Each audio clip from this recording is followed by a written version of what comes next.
जब भी हम स्टॉक मार्केट की दुनिया में कदम रखते हैं तो सबसे पहले हमें अलग अलग तरह के पैटर्न्स और स्ट्रेटजीज से सामना करना पड़ता है।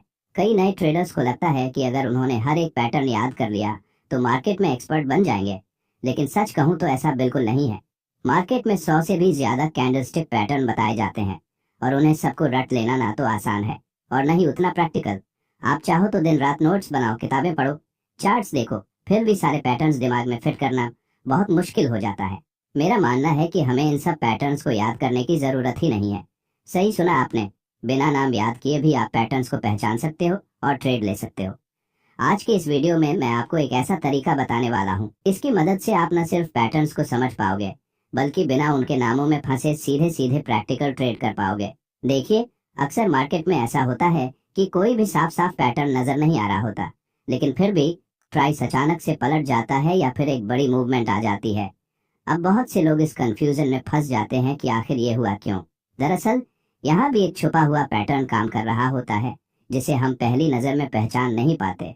ऐसे हिडन पैटर्न को खोजने के लिए हम जिस तकनीक का इस्तेमाल करते हैं उसे ब्लेंडिंग मेथड कहते हैं। इस मेथड में हम 2 या 3 कैंडल्स को जोड़कर एक नई इंटरप्रिटेशन निकालते हैं और उसी के आधार पर ट्रेड का फैसला करते हैं। लेकिन इस पर जाने से पहले हमें कुछ बेसिक कॉन्सेप्ट समझने होंगे। जब तक कैंडल की बेसिक भाषा आपको समझ में नहीं आएगी, आप ब्लेंडिंग का मजा पूरी तरह से नहीं ले पाओगे। जनरली हर कैंडल 2 कलर की होती है, ग्रीन और रेड। ग्रीन कैंडल का मतलब होता है कि उस टाइम पीरियड में बायर्स ने प्राइस को ऊपर धकेला, इसीलिए ग्रीन कैंडल का ओपनिंग प्राइस नीचे होता है और क्लोजिंग प्राइस ऊपर। इसके साथ ही इसके ऊपर की जो पतली लाइन होती है उसे हम अपर विक कहते हैं। ये दिखाता है कि उस टाइम पीरियड में प्राइस कितना ऊपर गया। वहीं नीचे की लाइन लोअर विक होती है जो बताती है कि प्राइस कितना नीचे गया था। रेड कैंडल इसके बिल्कुल उलट होती है।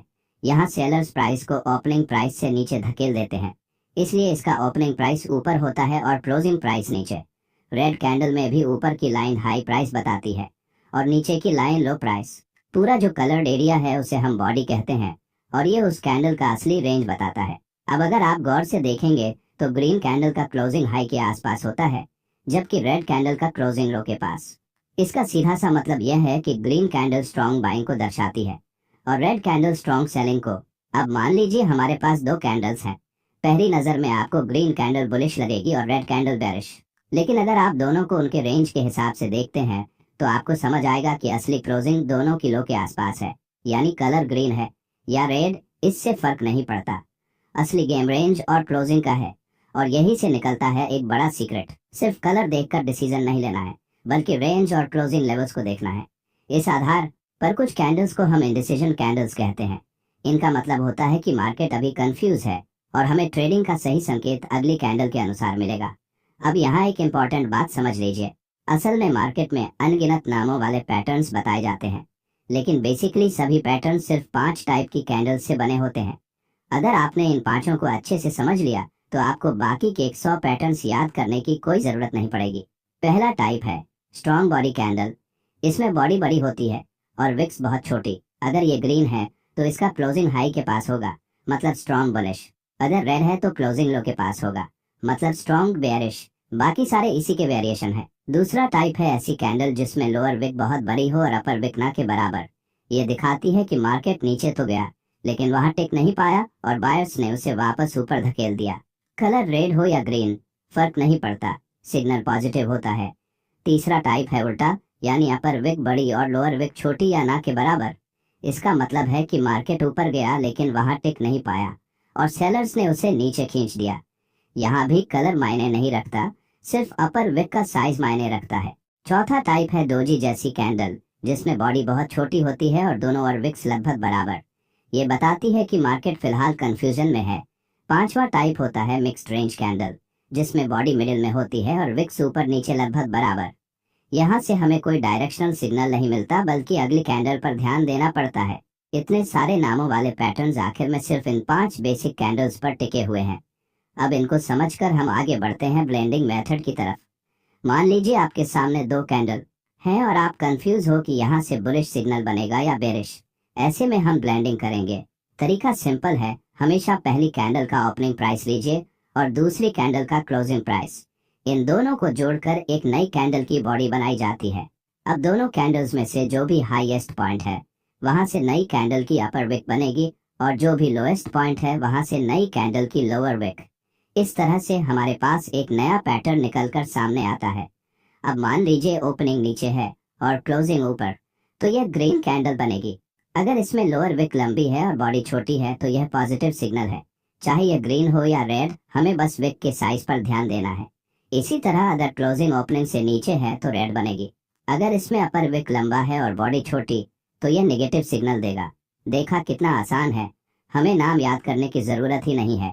चाहे कोई बोले ये हैमर है, शूटिंग स्टार है या मॉर्निंग स्टार, हमें फर्क नहीं पड़ता। हमें बस ये देखना है कि बॉडी कहाँ है, विक्स कितनी लंबी है और प्राइस का बिहेवियर क्या बता रहा है।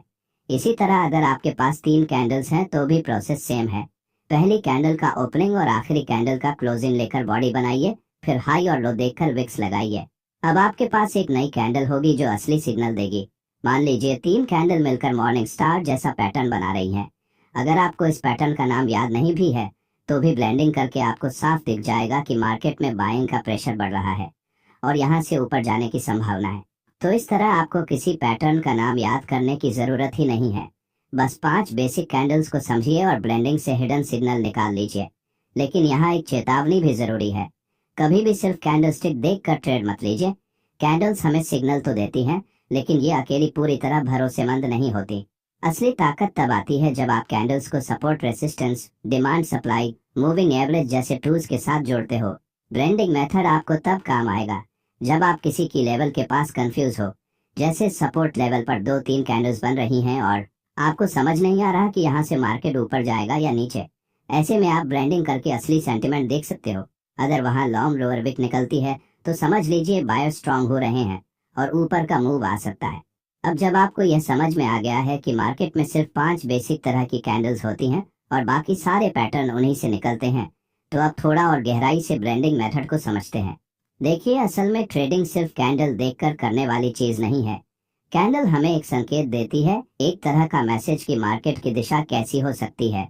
लेकिन उस मैसेज को सही पढ़ना और सही जगह पर इस्तेमाल करना बहुत जरूरी है। मान लीजिए आपके पास 2 कैंडल हैं। पहली कैंडल बड़ी ग्रीन है, दूसरी कैंडल छोटी रेड है। पहली नजर में आप सोचोगे कि बुलिश के बाद बेरिश आ गई, यानी ट्रेंड बदलने वाला है। लेकिन अगर आप इन दोनों को ब्लेंड करोगे तो एक नई तस्वीर सामने आएगी। आपने पहली का ओपनिंग लिया और दूसरी का क्लोजिंग लिया, फिर हाई और लो दोनों कैंडल्स के देखकर विक्स बना ली। अब जब नई कैंडल बनी तो पता चला कि यह तो एक स्ट्रॉन्ग ग्रीन बॉडी है जिसके साथ थोड़ा सा अपर विक है, यानी असल में मार्केट अभी भी बुलिश है। और जो छोटी रेड कैंडल दिख रही थी वह सिर्फ एक शॉर्ट टर्म रुकावट थी, यानी बिना ब्लेंड किए अगर आपने ट्रेड लिया होता तो शायद गलत दिशा में चले जाते। यही इस मेथड की खूबसूरती है। अब एक और सिचुएशन देखते हैं। मान लीजिए 3 कैंडल हैं, पहली रेड, दूसरी बहुत छोटी डोजी टाइप और तीसरी ग्रीन। अगर आपको पैटर्न्स के नाम याद हैं तो आप कहोगे कि यह तो मॉर्निंग स्टार जैसा कुछ बन रहा है। लेकिन अगर आपको नाम नहीं पता तब भी कोई दिक्कत नहीं है, ब्लेंडिंग से आप आसानी से समझ सकते हो।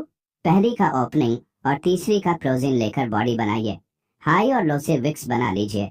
अब यह जो कैंडल बनी है वह ग्रीन होगी, उसकी बॉडी ऊपर क्लोज होगी और लोअर विक लंबा होगा, यानी यह बुलिश रिवर्सल का सिग्नल है। तो यहाँ देखिए, पैटर्न का नाम याद करने की जरूरत नहीं है, आपने सिंपल मैथ से असली सिग्नल निकाल दिया। अब यह सवाल उठता है कि आखिर हम इस मेथड को कहाँ अप्लाई करें। क्या हर जगह चार्ट में कैंडल्स को जोड़कर नई कैंडल बनानी है? बिल्कुल नहीं, यह सबसे बड़ी गलती होगी। ब्लेंडिंग तभी करनी है जब आपको किसी लेवल पर कंफ्यूजन हो, जैसे आप सपोर्ट के पास हो और वहां 3-4 कैंडल्स बनी हैं लेकिन समझ नहीं आ रहा कि मार्केट ऊपर जाएगा या नीचे। ब्लेंडिंग कीजिए। या फिर आप रेसिस्टेंस के पास हो और मार्केट बार बार वहां रुक रहा है, तब ब्लेंडिंग करके देखो कि असली सेंटिमेंट क्या है। एक और जरूरी चीज है टाइम फ्रेम। मान लीजिए आप 15 मिनट का चार्ट देख रहे हो और 3 कैंडल्स मिलकर एक सिग्नल दे रही हैं। अगर आप उन्हें ब्लेंड करते हो तो वह असल में 45 मिनट का एक सिग्नल दे रही हैं, यानी छोटे टाइम फ्रेम की कई कैंडल्स मिलकर बड़े टाइम फ्रेम का सेंटिमेंट बता सकती हैं। यही कारण है कि ब्लेंडिंग से हमें मार्केट का बड़ा व्यू भी मिलता है। अब जरा प्रैक्टिकल ट्रेडिंग की तरफ आते हैं। जब भी आप ब्लेंडिंग से कोई सिग्नल पाते हो तो उसका मतलब यह नहीं है कि तुरंत ही एंट्री मार दो। आपको हमेशा कॉन्फर्मेशन का इंतजार करना है। मान लीजिए सपोर्ट लेवल पर ब्लेंडिंग से आपको एक लॉन्ग लोअर विक वाली बुलिश कैंडल मिली, इसका मतलब यह है कि वहां से बायर्स एक्टिव हो गए हैं। अब आपको क्या करना है? अगली कैंडल का इंतजार करना है। अगर अगली कैंडल उस रेंज को ब्रेक करके ऊपर क्लोज होती है, तभी आप बाय साइड में एंट्री लीजिए। इसी तरह अगर रेसिस्टेंस पर ब्लेंडिंग से लॉन्ग अपर विक वाली बेरिश कैंडल बनती है और उसके बाद अगली कैंडल नीचे क्लोज होती है, तो सेल का सिग्नल कंफर्म हो जाता है। याद रखिए, कैंडल्स हमें पोटेंशियल दिखाती हैं, लेकिन असली ट्रेडिंग तभी करनी है जब कंफर्मेशन के। अगर आप सिर्फ एक ब्लेंडेड पैटर्न देखकर ट्रेड करेंगे तो कई बार फंस सकते हैं। अब थोड़ा और एडवांस लेवल पर समझते हैं। जब आप कैंडल्स को ब्लेंड करते हो तो आपको सिर्फ कलर और बॉडी पर ही ध्यान नहीं देना है, बल्कि पूरी कहानी समझनी है। अगर लोअर विक लंबा है तो इसका मतलब है बायर्स ने सेलर्स को हरा दिया। ब्लेंड करते हो तो आपको सिर्फ कलर और बॉडी पर ही ध्यान नहीं देना है, बल्कि पूरी कहानी समझनी है। अगर लोअर विक लंबा है तो इसका मतलब है बायर्स ने सेलर्स को हरा दिया। अगर अपर विक लंबा है तो मतलब सेलर्स ने बायर्स को हराया। अगर बॉडी बड़ी है और विक्स छोटी हैं तो इसका मतलब है एक तरफा स्ट्रॉन्ग मूव। अगर बॉडी छोटी है और विक्स बड़ी हैं तो मतलब है कि मार्केट में अभी अनिश्चितता है। इस तरह हर ब्लेंडिंग के बाद आपके सामने एक नई स्टोरी निकल कर आती है। यही स्टोरी आपको सही दिशा देती है। अब यहाँ पर एक और चीज को समझना जरूरी है। बहुत बार ट्रेडर्स सिर्फ कैंडल्स को जोड़ते हैं, लेकिन यह नहीं देखते कि वह किस जगह बन रही हैं। असली ताकत पैटर्न की जगह से आती है। सपोर्ट पर बुलिश सिग्नल की वैल्यू है, रेसिस्टेंस पर बेरिश सिग्नल की वैल्यू है। अगर बीच बीच में कहीं भी सिग्नल मिला तो उसकी ताकत कम होगी। एक छोटा सा उदाहरण लेते हैं। मान लीजिए मार्केट सपोर्ट लेवल पर है और वहां दो कैंडल्स मिलकर एक ब्लेंडेड बुलिश पैटर्न बनाते हैं। इसका मतलब यह हुआ कि सपोर्ट पर बायर्स की पकड़ मजबूत है, यहां से ऊपर जाने की संभावना बढ़ रही। अब अगर यही पैटर्न बीच में कहीं बनता तो शायद उसका उतना असर नहीं होता। तो हमेशा याद रखिए, pattern, location, strong signal, signal. अब सोचिए, अगर आप यह मेथड अच्छे से समझ गए तो आपको कभी भी पैटर्न्स के नाम याद करने की जरूरत नहीं पड़ेगी। चाहे डबल कैंडल पैटर्न हो, ट्रिपल पैटर्न हो या 4-5 कैंडल्स वाला कॉम्प्लेक्स पैटर्न, सबको आप ब्लेंड करके समझ सकते हो। ज्यादातर ट्रेडर्स नामों में फंस जाते हैं। उन्हें लगता है कि अगर उन्होंने हर पैटर्न याद कर लिया तो वह प्रोफेशनल बन जाएंगे। लेकिन असली प्रोफेशनल वह होता है जिसे पैटर्न्स की असली भाषा आती है, और यह भाषा सिर्फ 5 बेसिक कैंडल्स से निकलती है। अब आगे बढ़ते हैं ट्रेड मैनेजमेंट की तरफ। मान लीजिए आपने ब्लेंडिंग से एक स्ट्रॉन्ग बुलिश सिग्नल पाया और सपोर्ट लेवल से बाय किया। अब एंट्री के बाद सबसे बड़ी चीज होती है स्टॉप लॉस। बिना स्टॉप लॉस के कभी ट्रेड मत करना। ऐसे में आपका स्टॉप लॉस उस लो पॉइंट के नीचे होना चाहिए जहां से आपने ब्लेंडिंग का सिग्नल निकाला, और टारगेट आप उसी हिसाब से रख सकते हो, चाहे रेसिस्टेंस लेवल तक या फिर 1-2 रिस्क रिवॉर्ड तक। इसी तरह अगर आपने सेलिंग की है तो आपका स्टॉप लॉस उस हाई पॉइंट के ऊपर होना चाहिए जहां से सिग्नल मिला है। अब एक और चीज, हर बार ब्लेंडिंग काम नहीं करेगी। मार्केट कभी कभी फेक मूव भी दिखाता है, लेकिन अगर आप इसे सही कॉम्बिनेशन में यूज करते हो, जैसे support, resistance, demand, supply zone और मूविंग एवरेज के साथ, तो इसकी सफलता दर काफी बढ़ जाती है। तो कुल मिलाकर ब्लेंडिंग एक ऐसा टूल है जो आपको हिडन पैटर्न्स खोजने में मदद करता है। यह आपको वो सिग्नल देता है जो आमतौर पर नजर नहीं आते, और यही फर्क डालता है एक सामान्य ट्रेडर और एक स्मार्ट ट्रेडर में। आज के इस वीडियो में हमने समझा कि किस तरह चार्ट्स पर बने अलग अलग कैंडल्स, पैटर्न्स और प्राइस एक्शन हमें ट्रेडिंग में सही डिसीजन लेने में मदद करते हैं। असली बात यही है कि ट्रेडिंग केवल पैटर्न्स को याद करने का खेल नहीं है, बल्कि उन्हें सही जगह और सही टाइम फ्रेम पर समझने का हुनर है। यही फर्क करता है एक नॉर्मल ट्रेडर और एक सक्सेसफुल ट्रेडर के बीच।